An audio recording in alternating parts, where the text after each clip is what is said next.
Sangat penting untuk kita membangunkan sifat luaran kita dan sifat dalaman kita. Selalunya kan apabila orang mula beramalkan agamanya, dulu ni mereka tidak beramal, tapi sekarang mereka dapat mula mendekatkan diri dalam amal. Masalahnya kadang-kadang mereka juga mula menjadi sangat kasar pada orang lain, yang belum lagi dapat melihatkan cahaya seperti mereka. Dan Nabi SAW berpesan tentang bagaimana untuk bercakap dengan orang di sekeliling anda dengan penuh rasa hormat. Dan faham, anda perlu mempunyai sikap belas kasih. Anda perlu tahu bahawa petunjuk dan hidayah hanya berada di tangan Allah Subhanahu Wa Taala.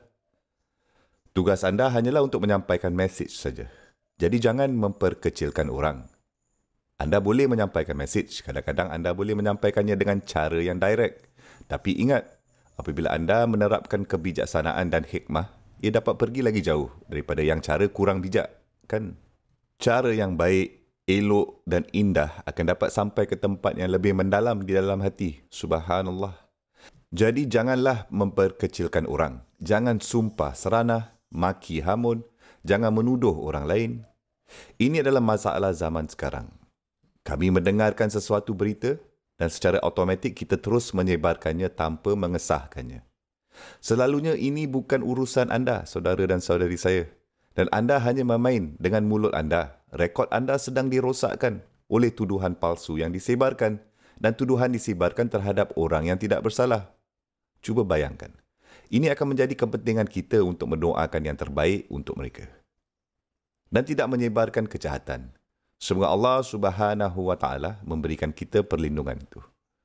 Marilah kita sama-sama pelihara amal perbuatan baik kita. Allah Subhanahu Wa Taala berfirman, Man jaa bil hasanati falahu asyru amsalihah. Sesiapa sahaja yang datang dengan perbuatan amal baik pada hari penghakiman akan mempunyai perbuatan amal baik itu digandakan dengan 10. Kerana anda melakukan perbuatan amal baik itu dan anda dapat juga memeliharanya. Anda bukan dari antara orang yang soleh dan yang jahat juga pada masa yang sama. Apakah maksudnya ini? Adalah ya, memang betul anda mempunyai banyak amal perbuatan baik, tapi anda merosakkannya. Kadang-kadang ini terjadi di rumah kita sendiri. Kita hidup sedemikian rupa bahawa ahli keluarga kami nampak kita solat cukup, baca Al-Quran. Anda dapati orang duduk dan membaca Al-Quran hingga ke larut malam atau sampai awal pagi. Mereka sudah membaca dan mereka mempunyai semua azkar harian mereka yang mereka tunaikan secara rutin.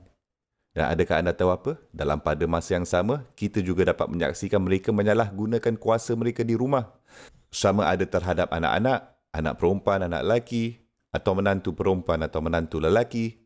Sesiapa pun, anak saudara perempuan, anak saudara lelaki, pasangan suami atau pasangan isteri, ibu bapa, abang, kakak, dengan berkasar dengan mereka. Anda hanya telah membuktikan bahawa anda ni tak betul. Anda bukannya soleh. Semua yang anda amalkan akan pergi kepada mereka. Semua solat dan bacaan tilawah Al-Quran anda akan pergi kepada mereka. Ini tidak akan memberikan manfaat pun kepada anda dengan cara apapun, kan? Ini adalah sesuatu perkara yang sangat-sangat serius. Jangan main-main. Dan kita perlu membincangkannya kerana terdapat begitu banyak orang yang tidak sedar bahawa mereka telah bekerja keras ketika beribadah pada Allah Subhanahu Wa Taala, tapi dalam pada masa yang sama merosakkan segalanya. Apa gunanya merosakkan segalanya, kan? Betul tak? Setelah anda bekerja keras melakukan perbuatan amal baik itu, apa sebenarnya yang anda kena belanjakan? Tak mahal pun harganya, hanya untuk menjadi orang yang baik.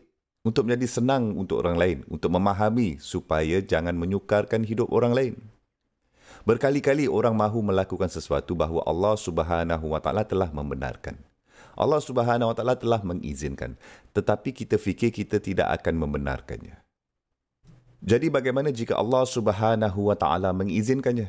Tak boleh, saya tidak membenarkannya. Tapi siapa kamu untuk tidak membenarkannya? Saudara dan saudari saya, jika Allah Subhanahu Wa Taala telah membenarkan sesuatu, biarlah. Berbesar hati, hidup ni sangat singkat. Biarkan orang mengingati anda kerana menjadi juara perjuangan untuk Allah Subhanahu Wa Taala dengan cara yang indah.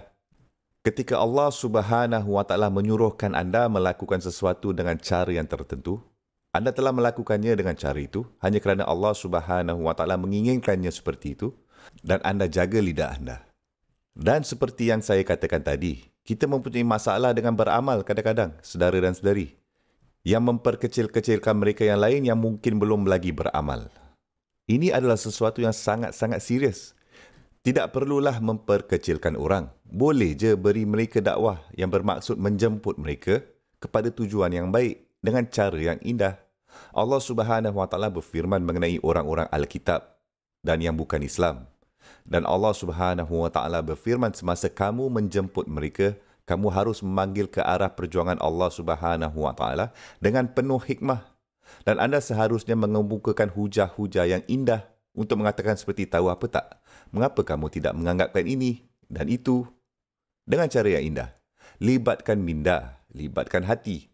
Cuba dan bercakap dengan orang penuh dengan kasih dan sayang dan penuh perhatian.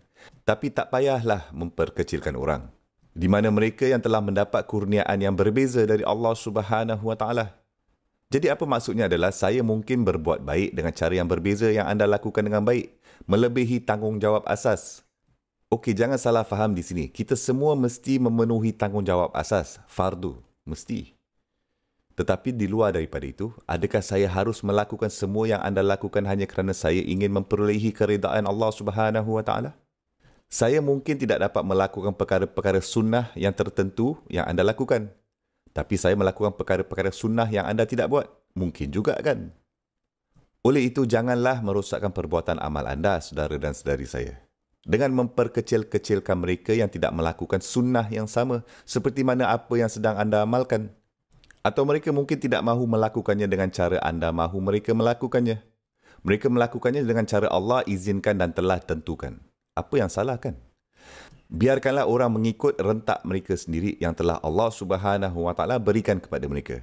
Allah Subhanahu Wa Taala tidak menciptakan semua orang sama. Kita semua berbeza, unik. Kita semua mempunyai kurniaan dan kapasiti yang berbeza-beza. Tahap pemahaman yang berbeza-beza, suka dan tidak suka yang berbeza juga. Subhanallah.